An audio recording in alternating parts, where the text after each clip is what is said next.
in North America because he plays it all the time in solo queue. You know, he was rank 1 in North American solo queue, played a ton of this champion, and this is definitely, we talk about keeping options open. It does not have to be a mid lane camp, boys. This is very, very easily could snowball in his favor. Yeah, you look at both solo laners for C9 and Contracts, like, no matter where you go almost at this point, you're like, yes, I'm so happy I got a kill for that guy because he can now take over the game.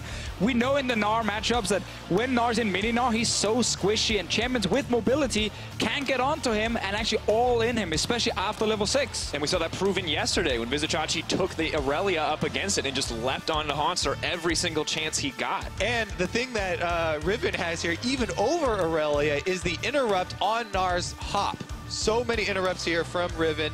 And the possibility of animation canceling it to get one of those definitely there. When Ray hits level 6, you really need to pay attention to this lane. Remember, guys, it's the first time during the day. It's not about whether or not you love Unicorns of Love or Cloud9. It's about NA and EU. So head over to Twitter at LOL Esports, hashtag EU win, hashtag NA win. It's been a close and contested vote. We'll see if we find the same in this game. So you're ready. In a draft, then you get cursed as a caster. Suddenly the enemy team feeds like 4 kills to the Twitch, and Twitch carries the whole thing, and you're just like, well, I mean, I guess it worked, but C9. Fight over the Raptors. Who will get them? One for C9? Oh, they're getting a unicorn. No saying flash forward, exhaust on a Smoothie. He's in trouble. This could very well be first blood. Remember when I said that thing? Jungling and basically trading sides of the jungle, you they might dive mid, Kobe. They might dive here. Not about the top lane right now, but the mid lane. Contracts goes in, gets a bit aggressive, throws it in, flash forward, first blood. 30 minutes in, Exile already going to drop second blood. Look at the river, because there's a possibility that maybe Xerxes can get a flash or something. Okay, we're reaching a little bit here. Otherwise, Jensen will continue to zone him out in that lane. Meanwhile, bottom lane, Smoothie goes in for another trade. Oh, Exile. Nowhere to go, no options left. Just gonna let the Sonic Wave connect. Even with Xerxes there, are you kidding me? So what happens then? Okay, we get it, counter pick. It's risky. You need some early game elsewhere. Then the Twitch come in, okay, it makes it harder as well. Level 6 Ray. Have to hold on to that thought. Fisher, because looks like we're gonna have the 2v2 on the top side. Ray moving forward, just looking to find the execute. Where is he gonna throw it out?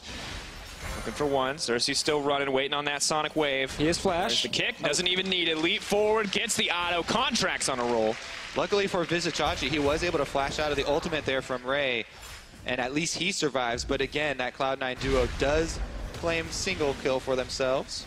And it's looking a lot like the game yesterday, C9 versus Fnatic, where these lanes here are suddenly getting early advantages. You got an assist for Riven, you got a kill and assist for LeBlanc, and obviously Contracts doing really well on Lee Sin. And as we talked about earlier, no reason to really go bot lane before this Kennen has even hit level 6, or maybe not even a reason to go bot lane now, because your solo laners are already winning. Just keep snowballing them. And it's not like you're scared of the Twitch. Level 5, no items under his belt. He's waiting for at least an Infinity Edge before he can solo carry some team fights, and that's well far away. All right, just as we said up there, Riven taking advantage of the mini form here on Gnar. That level 6, he has the burst, goes in for the flash, he gets the knockup for the interrupt, but the ultimate was going backwards there, and Vizicachi able to flash out.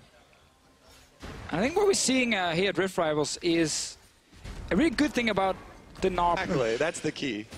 Should we make a list, Officio, of champions that would be really good if they could start with Black Cleaver? And Frozen Mallet. I think most champions, even champions won't normally get it, if they're going to start with that item. All right, I bet Exile was wishing he could start with any extra items there in the mid lane. He continues to get bullied by Jensen. Roam here up to the top side, though. Throw back, Chain CC comes in. He's going to get locked up. No chance for the Riven to shield up. That's going to be difficult, but Exile now trying to run out. Contracts caught under tower. That's bad news, but Smoothie, he's straight one back. Now he's in the Unbreakable. Backing out, but that's going to be the end of the... Went for a fight here, but about, you know, playing with LeBlanc in the side lane, Fnatic likes to keep LeBlanc in the mid lane, because she can push the lane so quickly and then roam and then have sneaky split pusher. But we see a bot lane fight. Sees the Lee Sin coming, uses him as an escape path, but Hillsang may still be in trouble because he gets kicked out. He gets knocked down, and Contracts just on an absolute tear. Chachi using that TP as well down bottom lane, trying to help, but just a little bit too late. Honestly, impossible ulti to assist him in a quick 1v1 against something like a Cassidin. That's also why Sneaky's kind of respecting Exile a little bit, but he can still try and one-on-one him. Yeah, got to chase him down a bit here. Use the blade active. Leaping forward, stun does drop. Half health for Exile. Smoothie on the way.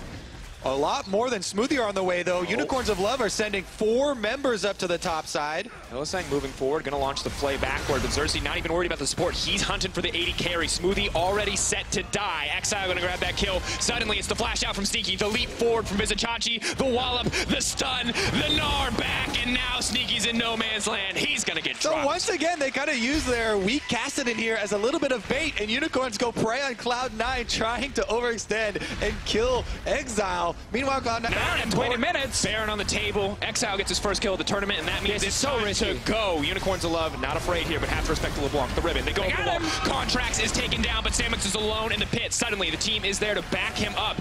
Lantern brings the team in. 3K getting lower. Twitch max expunge stacks. Who can stop the Baron on the side of Cloud9? There's low health bars. Can they get it moving in from right the exhaust? It goes down. Baron in the favor of C9, but the fight is breaking out, and suddenly it's disaster for the American team. Unicorns, man. Kobe, are you seeing this? That's huge. Despite him dying 3 times early, well, at this point, it doesn't really matter for him because he's going to be strong. So Unicorns of Love, they didn't manage to do this yesterday. They couldn't get back from these disadvantages in the early game. But with this massive play around Baron and the lane swap earlier, they've made 2 great plays that have actually resulted in them now being just slightly ahead of C9 in terms of the comp, but they're looking for a kill mid. Forward Sneaky in trouble, just gets deleted. Unicorns now moving down the mid lane. Cloud9 are going to have to back off here. No hope to hold on to this tower. Jensen a little aggressive forward. That's the hook on Ray the fight. They just want to keep going, but Unicorns of Love, they need to back off. No one gonna get hit by that ultimate. They're knocked back into the fight. Xerxes with a clutch cask, and now Vizichachi may be a bit too far forward, but Unicorns of Love unconcerned. 23 minutes into the game. Unicorns. You don't understand, guys. Day 1, it was all a bait. Oh, moving forward. Sneaking now in trouble, but Unicorns of Love gonna have to give a little bit more respect because Jensen not deterred. The heal comes in to try to keep Vizichachi healthy. Now Samux on a killing spree, getting hit up by the tower. The Gnar comes in. Smoothie gonna drop as well, and now another tower in their sights. And now everything is just in favor of the Unicorns of Love. So quickly did the game just change. Now all these late game carries, they're getting items. They have the Baron buff still. They're pushing for a second inhib at 23 minutes.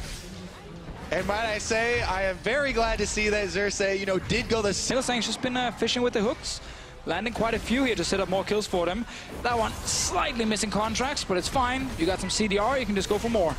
Just cannot afford to approach the Mega Gnar whatsoever. On top of that, the Thresh, so many engage options for the Unicorns of Love. They made it past that weak early game. Even with Cloud9 finding advantages, finding kills, simply not enough. And now it's Contracts caught out yet again. They're running forward, they're taking their time, they're gonna take him down. Unicorns of Love walking it down the mid lane. This is the last hold, the last bastion for Cloud9. Let's see what they can do here. Samux stealthed up, Jensen leaping forward. Luckily saved out, but Exile just playing so aggressive. Towers dropping left and right. And with that, Unicorns and Europe waste no time in striking back. Here goes Cloud9, though. Ray leaping forward, the last dance. Can they make it happen? Ray trying to get as much damage as possible, but he's not going to get a single member of the Unicorns of Love. Vizichachi leaping in. They want a few extra kills. They want to savor the moment, Kobe, because it may have been an 0-2 start yesterday, but Unicorns of Love are not going to let it be 0-3 as they find their first win. What a quick game all of a sudden. It was like, hey, man, that's a lot of scaling on your side.